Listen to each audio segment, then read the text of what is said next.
On to Indy. Well, we already knew that, but on to Indy in style. Welcome to the Voice of College Football. We break down the game we all love each and every day with you. Best discussion, debate, and analysis right here. We appreciate the like, and please subscribe. Hit that bell for the notifications to know when we go live. Say what you will. Iowa's a good football team. They're excellent in areas, of course, and they are the Big Ten Western Division champions, and they don't backdoor their way into Indianapolis. They defeat Nebraska. We could have pretty much called the score, right? The over-under, the lowest in the history of over-under point totals in college football at 25.5 coming in. And yes, again, for a seventh consecutive week, Iowa has reached the under with a 13-10 win against Nebraska. And say what you will about the Iowa offense. Yes, is it good? No, it's not good. But if they can manage the game, if they can prevent turnovers, which they didn't always do in key situations in this game,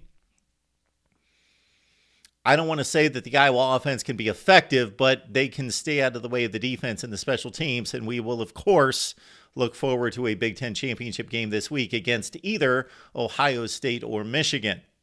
But for this day, it was Iowa, it was Nebraska, rivalry on the line. And again, Iowa did not want to go to Indianapolis at 9-3. They wanted to go with a win.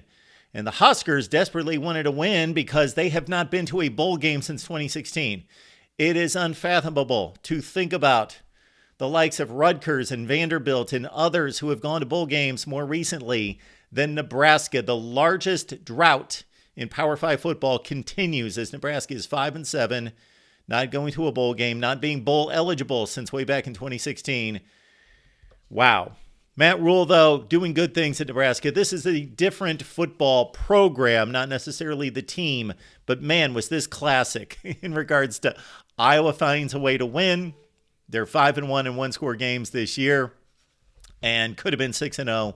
Nebraska 1-5 in one-score games, and of course, that legacy goes back to Scott Frost, and Matt Rule has not yet been able to break that. Bryce Benhart, the offensive lineman for Nebraska. Of course, that's a prized position in college football history. A lot of legacy there. And Bryce Benhart, with a 41st start, is a Nebraska record that ties for most in Husker history. Adam Ostrenga was talked about his NFL potential, and consider that the top three tight ends for the Iowa Hawkeyes injured and out, that they moved down to the fourth spot on the depth chart at the tight end position for Iowa, and we're still talking about an NFL prospect. He's only caught 22 passes this year, but forget about that. The skill set says future NFL tight end. Deacon Hill came into this game completing less than 50% of his passes at 49.7. However, at 65% in his last three starts coming into this game against Nebraska. Caleb Brown talked about as an explosive threat, a guy that gives Iowa some semblance of threatening the defense downfield. However, he would show us again that he has some improvement to make, and he is the highest ranked wide receiver ever in the history of Iowa football in terms of recruiting rankings as a top 75 player that originally signed at Ohio State. All right, let's get to the action. Chubba Purdy getting the start, Brock Purdy's brother, of course, with Jeff Sims going down and then playing horribly and getting benched, and the position has been a turnover machine, but Jeff Sims has been the king of the turnovers this year in college football. Nebraska has been, as a team, the king of the turnovers, leading the nation in turnovers. Tough to get to a bowl game and win games in the Big Ten, turning the ball over at an alarming rate. Heinrich Harburg, not much better, injured as well, so it's down to Chubba Purdy, probably the best passing threat for this Nebraska offense. Deacon Hill, the first Iowa threat of the game, completed a couple key third down passes to convert into first downs.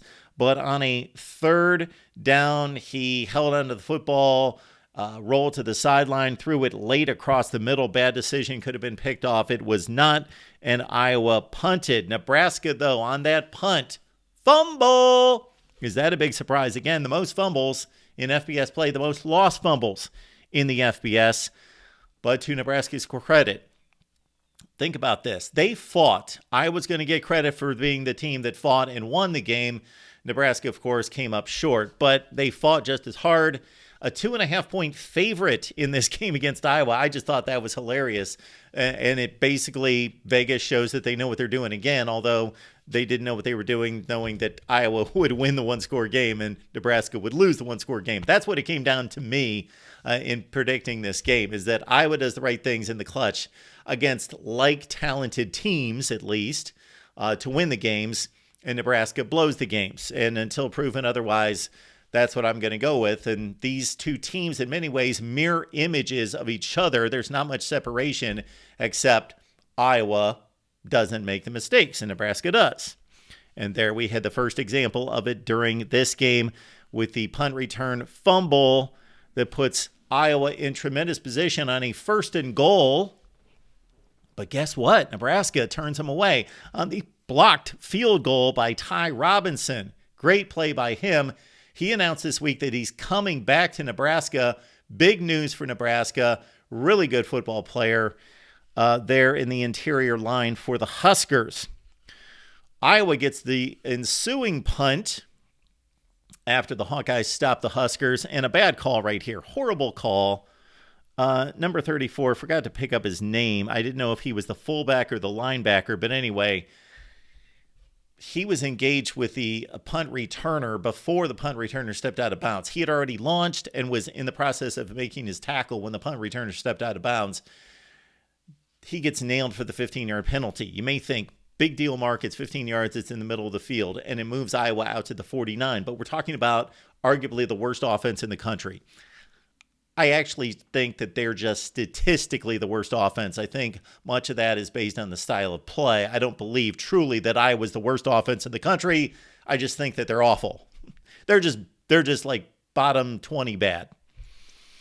But that's a big deal. In this kind of game, 15-yard penalty brings Iowa out to the 49.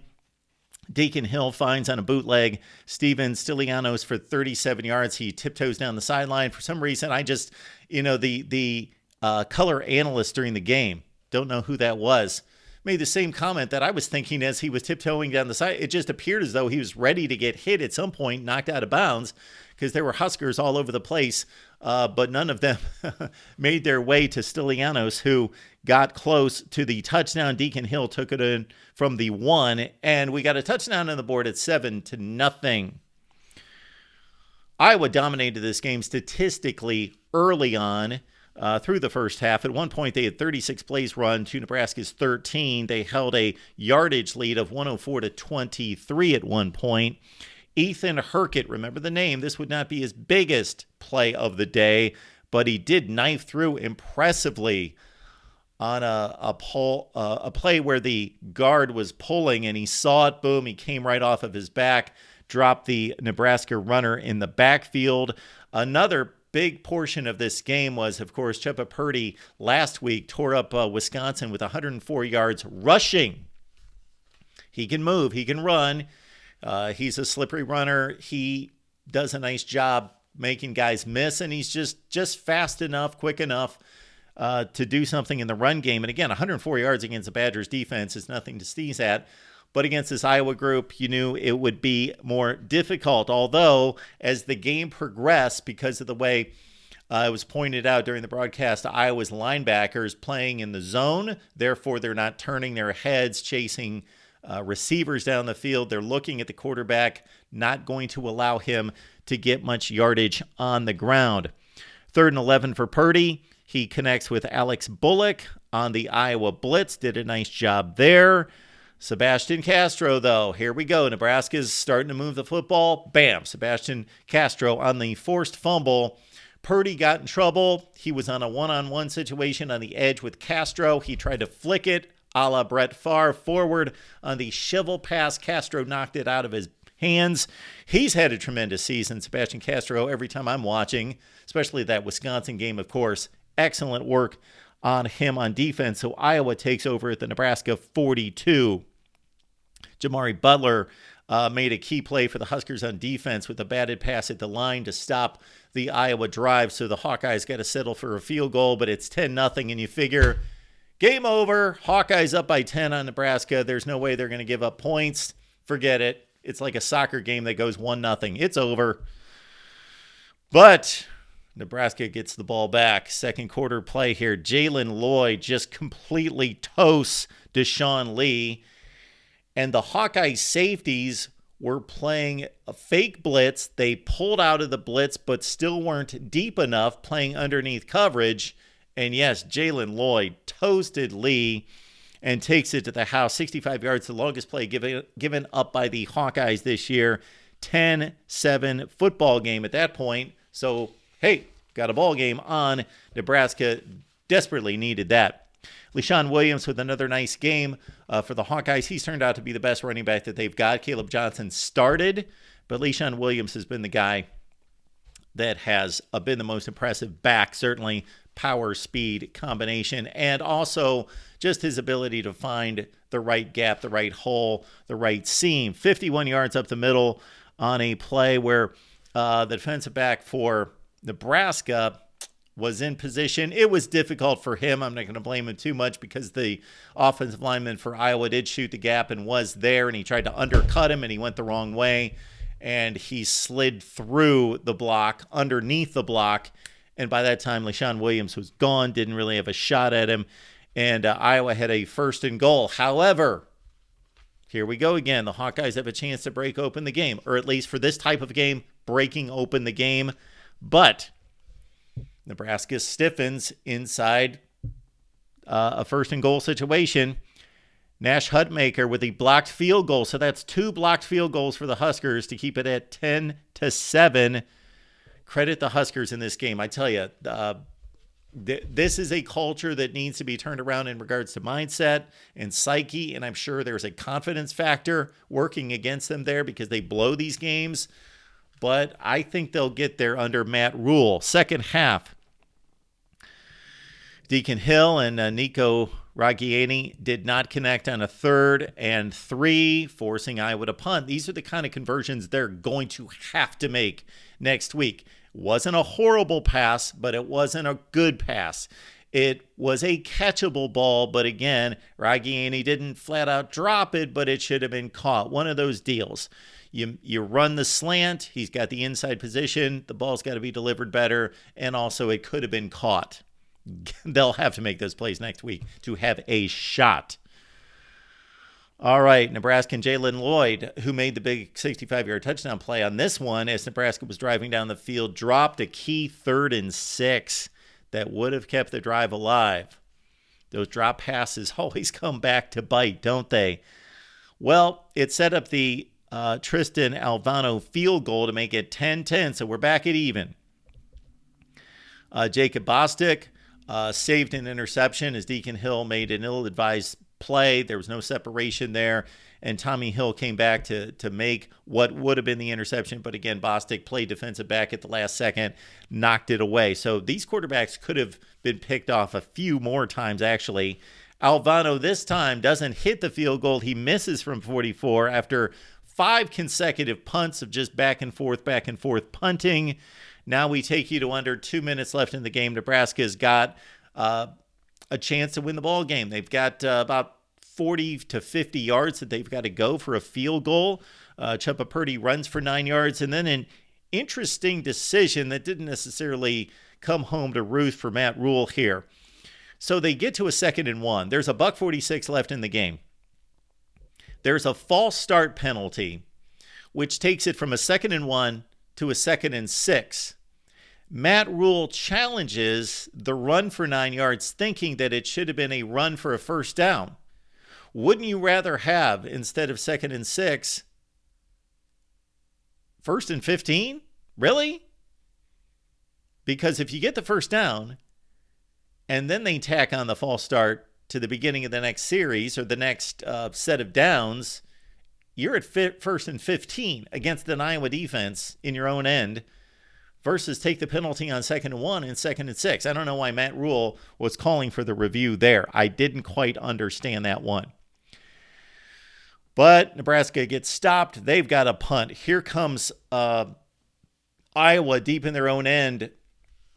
Under 45, 50 seconds left to play, something in that range. It gets to a 3rd and 12, and I thought Iowa, they have shown in recent weeks that they're going to trust the downfield passing game. and they're going to test Deacon Hill to drive the ball downfield at the end of halves. But here's the end of the game.